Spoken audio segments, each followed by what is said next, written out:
How's it going, guys? Welcome back to another video. We have the news, the change that's going to be happening to the Duel Arena and what is going to be continuing on with the Elder God Wars. So this is what Jagex has just dropped. I haven't read through it just yet and I haven't seen the trailer, but this is the first time I'm reading through this, so we're going to read through it together and get all the news about the Hets Oasis by the look of it. So this should be quite interesting. Let's have a look. So we've got a mysterious earthquake has destroyed the Duel Arena. The once proud structures lie in ruins around Hets' tomb, and the desert winds whistle through the barren remains. So we thought something would be happening with the Duel Arena. There would have to be like get it demolished or get rid of it, because they want rid, right? And they said they were going to tie it in, so it's strange. So I was talking about this just yesterday. But Ichtharlin is investigating, sent there by Seren to gain a powerful object from the ruins that could help the young gods in the Elder God Wars dungeon. But what secrets lie amidst these ancient sands? If you want to find out, first you'll have to pitch in. We need your help transforming the arid desert wasteland into Hets Oasis. So this sounds like it's going to be something of an event where we're going to have to probably restore it over time. There's like a time-bound event, so we'll see here. But it says on the 4th of January, join us. So I assume it starts on the 4th of January. And that's when the Duel Arena is going to be removed as well. So let's take a look at what this is, the trailer, and then we'll read what's going on from there.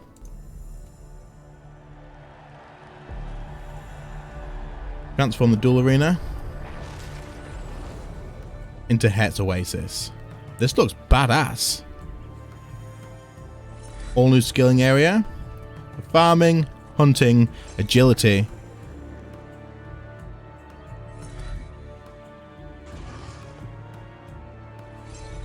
Croc shoes, that's brilliant.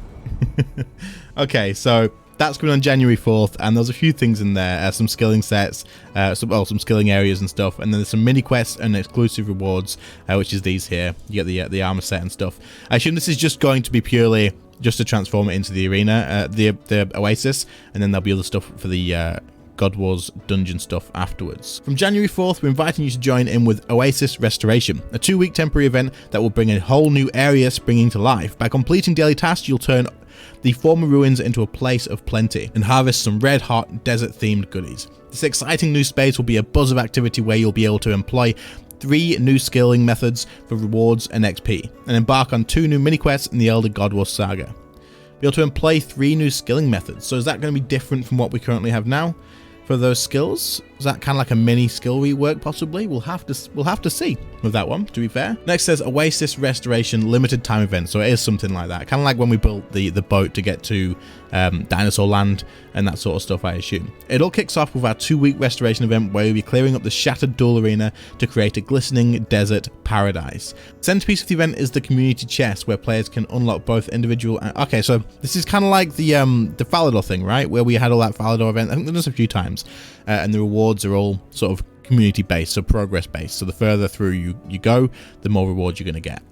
Mini quests. Hets Oasis features 2 new permanent mini quests which continue the current Elder God Wars narrative. Eye of Het 1 and Eye of Het 2. The first mini quest is available from day 1 of the update, so on the 4th, and the second at the start of week 2 on January the 10th. Skilling. There will be 3 new skilling methods you can partake in around Hets Oasis from day 1. They're all permanent solo content. A new agility course in which you'll traverse the rubble of the ruined Duel Arena, that's cool. A new hunter method where you control a crocodile that swims around the Oasis catching scarabs. You control the crocodile? What? That's cool. There are 6 new scarabs to find, each requiring a higher hunter level. The hunter scarabs are customizable. Players can individually change them to suit their hunt level by storing flowers in various spots around the Oasis, so it is sort of level scalable as well. A new farming method where you passively tend to flower bushes and harvest new types of flowers. There are 5 new flowers, 4 different bushes, each requiring a higher farming level. So they are adding more stuff for these 3 skills here. Obviously agility is kind of just a new agility course, but the other stuff, the hunter and the farming, seems to slightly change how you would normally go about doing that sort of skill. Okay, rewards, the big one. Mini quest. Eye of the Het 1 awards a player with a medium XP lamp. Oh. Okay. Eye of the Het 2 awards a player with a medium XP lamp and a new archaeology relic that increases the HP recovered when consuming food and drink. Food and potions heal 10% more life points. That's huge, isn't it? That's great. It may not be best in slot because we're coping without food in a lot of places now. But depending how this new boss, I assume there's gonna be a new boss, right? I'm just gonna assume there's gonna be a new boss with this, the Het boss, whatever it is. But we'll just have to see. It may be useful there, but we'll see what happens with that. That's huge, though. Oasis Restoration limited time event. In return for helping out with cleanup sessions, you'll get new cosmetic items as well as a drop enhancer for the Elder God Wars dungeon. These cosmetic items are obtainable from the community chest. Of the Ruination title, so a new title, and desert themed cosmetic override armor set, Warrior of Het. So you got this armor set here, and you get some gaiters or cosmetic shoes. They're Crocs. It's like the joke of it, right? They're crocodile heads. They're Crocs. They're freaking cool. You get a crocodile pet called Chomper, and you can get what? There's armor for him as well. That's badass. I'm sure some people will love that one. Here's how the drop enhancer works. Players can gather drop enhancer fragments from skilling by skilling from the Oasis activities. 10 fragments can then be combined to make an inactive drop enhancer. The inactive drop enhancer is tradable or can be turned into the untradable active version. When worn, players will have a 10% increased chance of finding unique drops from the bosses in the Elder God Wars dungeon. This applies to unique drops only, not normal drops, and only from the bosses. All drop enhancers are removed by the end of the event. Okay, so you can get drop enhancers from skilling around the place, and those drop enhancers are tradable, and they're going to be able to increase your drop rates at the other bosses as well. That's freaking huge, isn't it? I mean, 10% increased chance is quite a decent amount. It's better than a look at the dwarves, at least. So, I mean, it's definitely going to be pretty interesting, and it's only for the event. So at the end of the event, they're all going to be removed. So you want to be doing this or buying these and PVMing throughout this time. So skillers are going to be able to make a lot of money probably, and PVMers are going to be able to possibly get more drops. Skilling, Holy Scarab Familiar. The new Hunter Scarabs drop Scarab Shells, a total of 6, which can be used to craft the new summoning familiar, the Holy Scarab. Okay, so there's a new familiar, and it is a crafting requirements, 5 Scarab Shells, green charms, and 154 shards, and of course a pouch. You need 80 summoning to do it, and when summoned, prayer points drain more slowly. That's pretty interesting. And its special move is Bone Conjure. The Scarab will add a random bone to your inventory. Could that be good for maybe money making if it does like Frost Dragon bones, possibly? We'll just have to see about that one. But the prayer drain is pretty interesting. That could be good for skilling when you're using like the Seren prayers, right? Prayer powders. The Scarab shells can be ground into new prayer powders. These are consumable objects which can be scattered around the player to give 30-minute boost to specific defensives and healing prayers. Powder of Defense provides an additional +2 defense boost when using the thick skin, rock skin, or steel. So this buffs your actual prayers.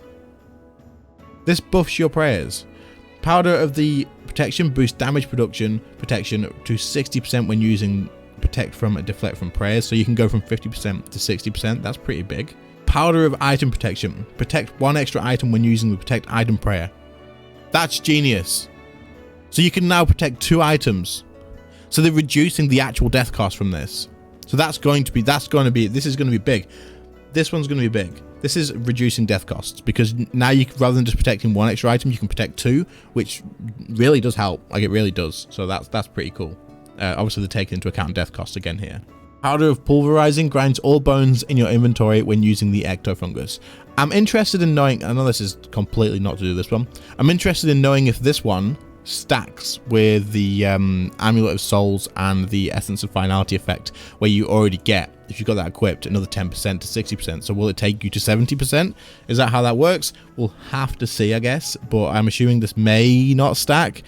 70% seems like quite a high amount, depending on what's coming out from this boss, if there is a boss. Powder of Burials boosts prayer XP to 250% when burying bones. Does it make burying bones better than altar? I'm not too sure. Powder of Penance restores prayer points equal to 2.5% of the damage received. Whoa! How long do these last? They last 30 minutes. That's penance. It's a penance. Constant penance. Wait, these are going to be really expensive. These are going to be really expensive, I assume. Are they even tradable? Either way, these are going to be great. I'm interested to see what happens with these. The new flowers can be used in player-owned farm beehives to make another item, honeycomb. They can be fed to farm animals to increase their chances of producing offspring with a specific trait. Okay, so this is all traits by the look of it. This is stuff that I don't really know about, but if you're interested in player-owned farms and this is any use to you, then just pause the video and have a look through, and then we'll move on from there. Requirements. Only members can engage with the content, however free-to-play players are welcome to visit the updated area and take a look around. Skill levels, agility level 65, farming is from 30, and hunter is from level 1. You can start a hunter from here. That's bad. You can do your hunter from 1 all the way to 99 here by the look of it, because it says hunter level 1 all the way to level 90. So that's pretty cool, because I hate hunter. So this may be so good on my alt account when I need to do hunter. So I'll be definitely checking that out. Quests. Eye of the Het 1 mini quest requires City at Centistum and 65 agility, so you need to have City at Centistum done, which is a huge quest line, but of course it is to do with the Elder God Wars, so that makes sense. Ready? Mark your calendars and join us in the sand on January 4th for a new Era of the Desert based delights. Be quick, because this special event will run for 2 weeks only, ending on January 16th at 23:59 GMT, so midnight. There's a lot of stuff in here. It doesn't mention a new boss, but I'm going to assume that this will end with a new boss encounter. And there's a lot of stuff here. There's so much stuff they've told already. The prayer stuff seems really interesting. I'm going to be interested to see how that goes. The event should be pretty cool as well. You get some cool rewards, and you can do some nice skilling stuff. The drop enhancers are going to be cool if you are farming places like Karapak and the Arc Glacier. And of course, if you're interested in these overrides and the pet, then you're going to be happy with that too. But that's it from me today, guys. What do you guys think about this? Are you excited? Do you think that this is a really cool thing that they've done? I love this. This here, replacing the duel arena with this, I am absolutely buzzing. This is great. So anyway, like I said, this is quite a long one. So if you are still here, thank you for watching. Leave a like if you did enjoy, if this was helpful for you. Subscribe to the channel if you are new. I do normally cover new stuff when it comes out. And I will see you all in the next one. See you later, guys. Bye.